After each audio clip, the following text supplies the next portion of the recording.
Assalamu alaikum. Let's talk about Altesi speaking part 2. Maximum difficulty, shame, and cultural conflict.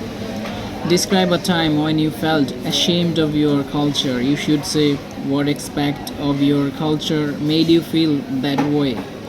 You and where and when it happened, how others reacted, and explain why it made you feel ashamed and what you did with that feeling. Band 9 level simple answer. I never imagined I would feel ashamed of my culture, but it happened during an international summer camp in Singapore when I was 17. Students from over 20 countries had gathered. It was diverse, vibrant, and full of open minded conversations, but at one point during our discussion on gender equality, things shifted. Someone brought up the topic of arranged marriage and how, in some Asian cultures, including Vietnam, women were still expected to marry early, sacrifice career, ambition, and obey the husband's family. A few people turned to me politely, curiously, and asked, "Is that true in your culture?"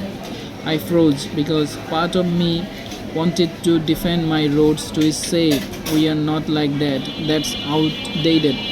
It's more complex, but another part of me knew the truth. I had seen my aunt give me her dream of becoming a doctor just to satisfy her in laws.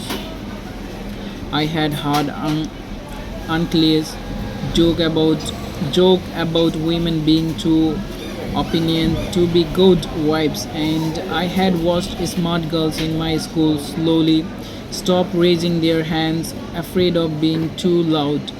I mumbled something beige and changed the subject, but instead I felt shame, not just because others might now see my culture as backward, but because I realized how long I had ignored or execute the things that made me uncomfortable.